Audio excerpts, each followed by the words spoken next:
Bien, vamos a entrar en el proyecto de Jesús, propiamente dicho. Vamos a tomar Marcos, cuando Jesús comienza su militancia, después de que se separa del movimiento del Bautista. Jesús era parte del movimiento del Bautista, se separa. El movimiento de Juan el Bautista, un movimiento ascético, un movimiento austero, un movimiento, dice que Juan comía langostas, ¿no? Y miel, tipo que vivía en el desierto y su comunidad también. El primo de Jesús. El primo de Jesús, porque era hijo de Isabel. Vamos a ver que el movimiento de Jesús va a ser totalmente distinto al movimiento de Jesús. El movimiento de Jesús va a ser un movimiento fiestero, no es un movimiento austero, ¿no? Pierde la interna. Pierde la interna y Bautista no dice que es el elegido. Bueno, Jesús hace un movimiento mucho más fiestero, ¿no? A Jesús le gustaba tomar vino, Jesús le gustaba, ¿no? Se reunía, hacía de la cena, de la celebración, de la comensalidad, algo fundamental. Rubén dice que el movimiento de Jesús era un movimiento peronista, pero bueno, ¿no? Pero bueno, un movimiento de fiesta, ¿no? Popular. Y él, cuando empieza su militancia, Jesús, dice, y esto lo voy a anotar acá, dice, el tiempo se ha cumplido.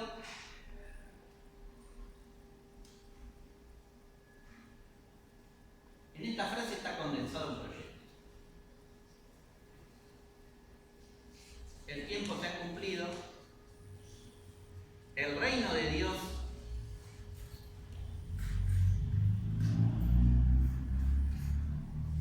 se ha acercado,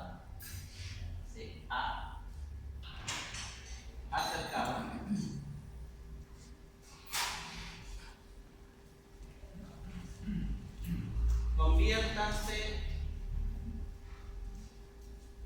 Hola, buen día. Y crean en el Evangelio.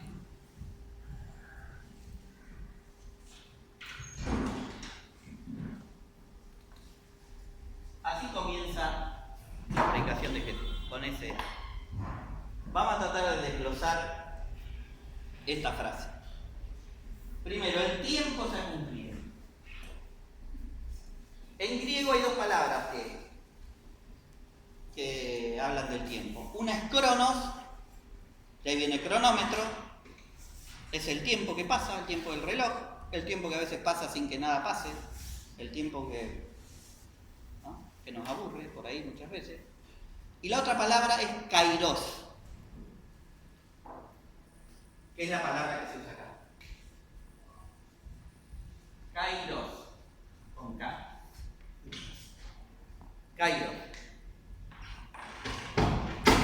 Kairos es el tiempo propicio, kairos es el tiempo pesado, el tiempo que trae algo importante. Es el tiempo de la cosecha, es el tiempo de la mujer cuando está por dar a luz. Podríamos decirlo, si usamos categorías marxistas, las condiciones objetivas y subjetivas están dadas para la revolución. Eso es el kairos. Es el tiempo. Ahora estamos, si sabemos construirlo, estamos por vivir un kairos en octubre. Puede ser un kairos, pero tenemos que construirlo. Ese tiempo nuevo. Utiliza eso. El tiempo se ha cumplido. ¿Por qué dice se ha cumplido? Utiliza... se ha acercado. Dice, el reino de Dios se ha acercado. Se ha acercado, utiliza en griego el pretérito perfecto, que es algo que algunas traducciones dicen está cerca. El reino de Dios está cerca, pero se ha acercado. Está y se sigue haciendo. Está y se sigue haciendo. Y utiliza esta categoría, reino de Dios. Y acá me quiero detener. Porque esta es la categoría con la que nos han dominado, una de las categorías con las que la iglesia e institución nos ha dominado, que es la categoría reino de Dios. O reino, que Mateo después va a decir reino de los cielos, pero reino de Dios. Porque siempre nos han dicho que ¿qué es el reino de Dios? El cielo. reino de Dios es algo que vamos a recibir después. El reino de Dios, si nos portamos bien, ¿no? Si hacemos lo que la iglesia nos dice, entonces vamos a hacer, no importa lo que tengamos que sufrir acá, no importa. Hay que resignarse, total, después vamos a tener un premio en el cielo. Esa es la categoría como nos han interpretado el reino de Dios. Y Jesús, que es de la tradición profética, en estas dos líneas, una que es la sacerdotal y otra que es la profética, Jesús es de la línea, no es de la línea sacerdotal. Jesús no fue sacerdote. Jesús fue un profeta. Jesús fue un laico.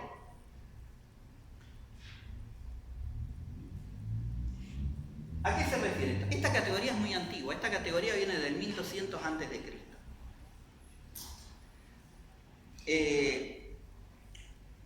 Cuando las tribus que se encuentran en el desierto, distintos grupos que vivieron una experiencia de liberación, porque el Éxodo fue, como nos mostró la Iglesia Universal en las novelas que nos mostró de Moisés, ¿se acuerdan? Hace poco hicieron la de Moisés, la que fue esa sabían que la pagó la Iglesia Universal, ¿no? Millones y millones de dólares. Es más, le sacó artistas de Red Globos y los afanó, ¿no?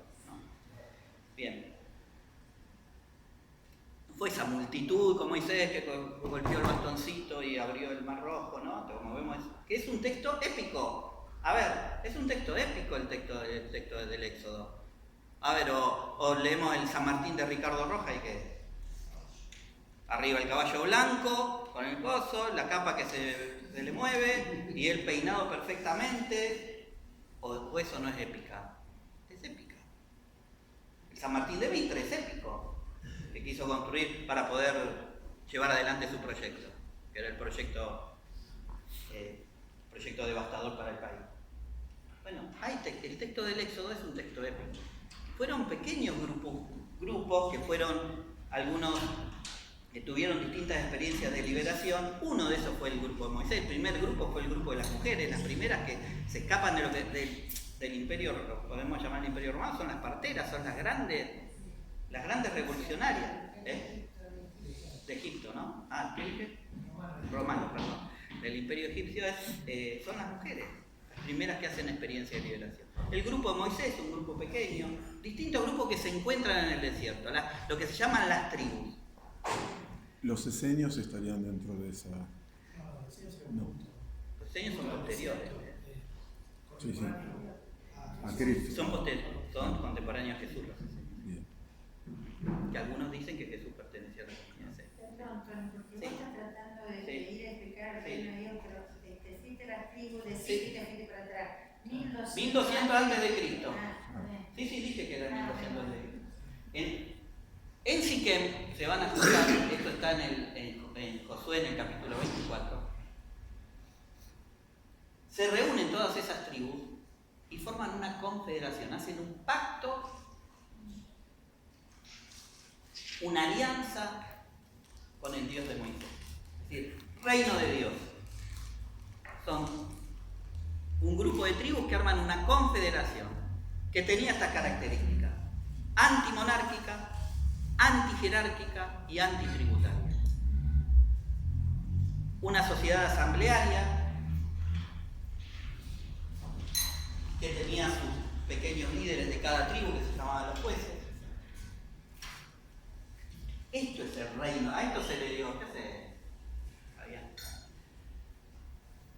A esto se llama el reino de Dios. Cuando Jesús habla del reino de Dios, habla de esto. Habla de esta sociedad. Que no me quiero olvidar nada. Es un pacto intertribal el que se da, en donde se dice que el reino es de Dios, no hay monarca. De Dios, y en este caso el Dios de Moisés.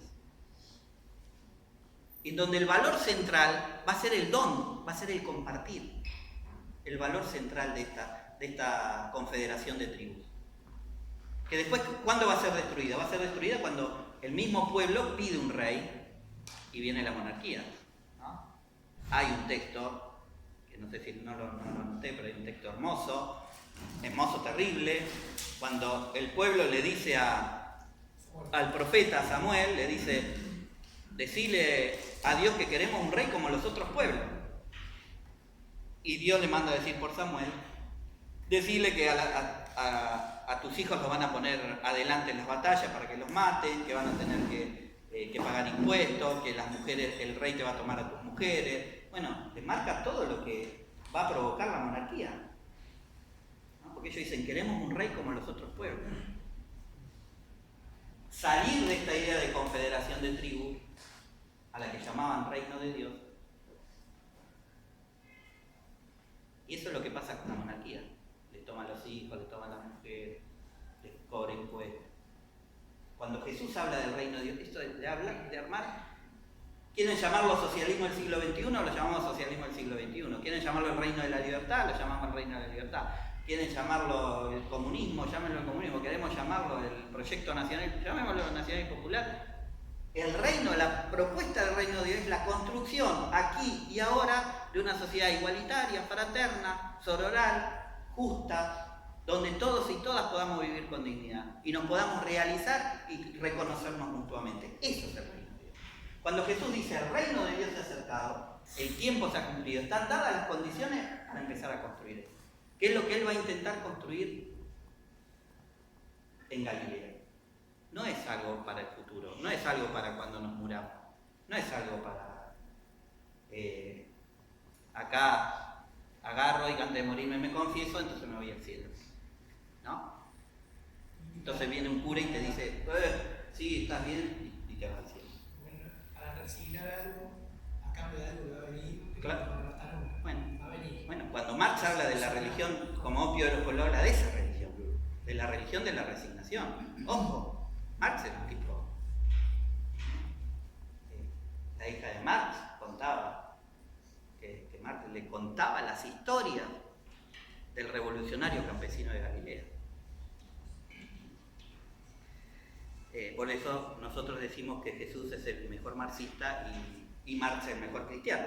Pero perdón la inconsecuencia histórica de 1200 años, pero quería decir si los esenios, si verdaderamente Cristo se crió con ellos, no son herederos de esa tradición. Ellos sí, lo que pasa es que algunos dicen que sí, porque ellos vivían en comunidades, vivían en el desierto, sanaban, se curaban ellos mismos. Sí, exacto, tenían todo el tema de la medicina natural. La medicina, el dinero. Algunos dicen que eran los esenios, es algo que no está totalmente comprobado, pero bueno, algunos dicen que sí, otros dicen que no.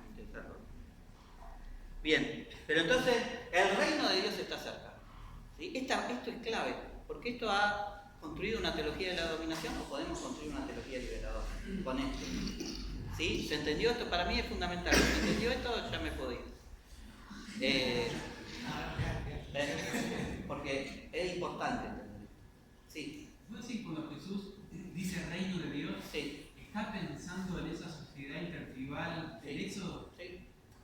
Sí, porque es heredero de esa tradición, que es la tradición de los profetas cuando se enfrentan a la monarquía, sobre todo los profetas que se llaman los profetas más sociales, Amós, Oseas, Jeremías, todos esos profetas cuando se enfrentan a la monarquía, lo que intenta es hacerle recordar que hay que volver a la alianza, a esa alianza que se hizo en el 1200 a.C., donde armaron la confederación de tribus asamblearia, antijerárquica, antimonárquica y antitributaria.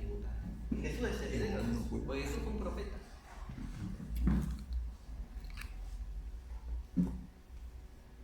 ¿Estamos? ¿Alguna pregunta más, Víctor?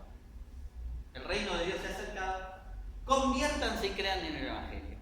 Convertirse. La palabra conversión, metanoia del griego. Si vas para allá, cambiar de dirección y vas para otro lado. Se la ha espiritualizado y sacralizado también esta, ¿no? Convertirse es dejar de pecar, ¿no? No, tío. ¿Sí? Sí. Sí.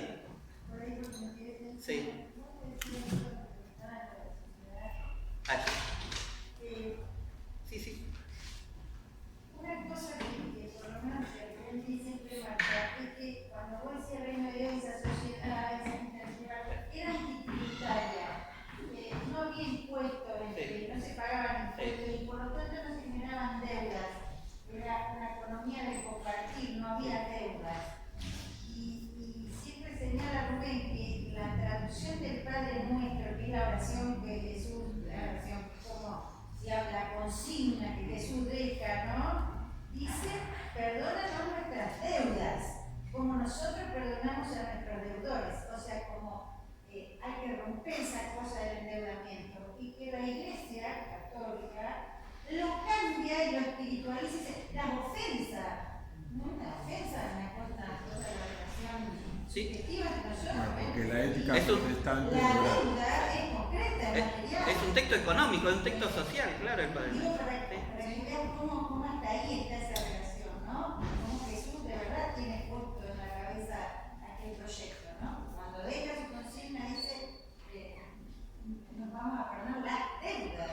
Pero eso es porque la ética protestante logra la acumulación que no logra el cristianismo. Entonces van a abandonar esa posición original y van a decir, bueno, hacer riqueza no ofende a Dios y se puede prestar dinero de interés. Toda la tradición cristiana condena el préstamo de dinero de interés, por supuesto. Claro, bueno. Pero en el Padre Nuestro está eso. Lo que pasa es que en el año 92, en el pleno momento de la deuda externa, ¿qué hacen? Transforman la deuda en ofensa. Para los 500 años de genocidio en América Latina, llamada evangelización, ¿qué es lo que hacen? Bueno, cambian eso. En el momento más álgido de la deuda. Cambian la palabra deuda por palabra ofensa. Y cuando decimos que antimilitarista, solamente se organizaban las tribus cuando tenían un enemigo externo. Cuando los querían invadir, ahí las tribus se organizaban militarmente y salían en defensa, pero ellos no tenían un ejército propio, esta confederación de tribus. Por eso antitributaria, antimilitarista y antimonárquica. No hay un rey, una persona, sino que el único rey es el Dios de muerte. Bueno, ¿se quedó claro eso que dice Graciela? Es fundamental, ¿no? Yo no me lo acordaba. No, es porque Jesús lo tiene en la cabeza el tema de la deuda. Conviértanse. ¿Qué es la conversión? La conversión es un cambio de clase. A ver, el ejemplo más claro lo tenemos en Moisés. El ejemplo más claro lo tenemos en Moisés. Un tipo que fue criado por la corte imperial egipcia y que cuando va al desierto, cuando pasa que ve que matan a un judío, que un egipcio mata... No, sí que un judío mata a un egipcio, entonces él agarra y mata al egipcio, a un hebreo mata a y Jesús mata al egipcio, y Moisés mata al egipcio y se va al desierto. Y hay un cambio de clase, vuelve a su pueblo. Esa es la conversión. Esa es la conversión. ¿Qué es la conversión? A las y los pobres. A ver, no haciendo de los pobres una clase pura. Nosotros tenemos un problema, ¿no?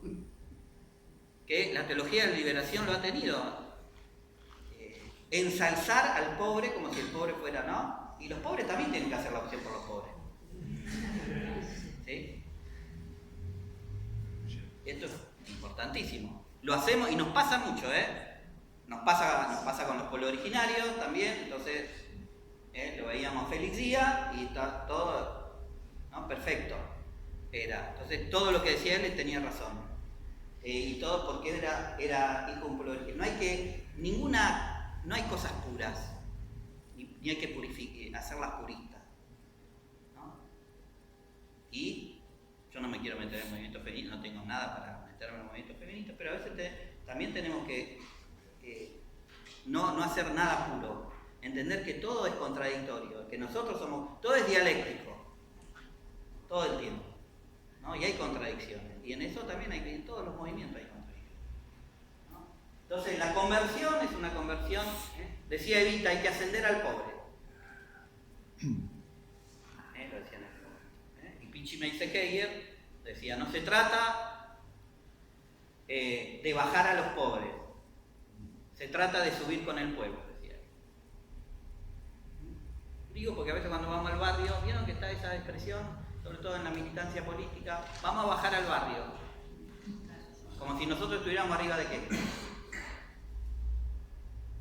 ¿Arriba de qué está?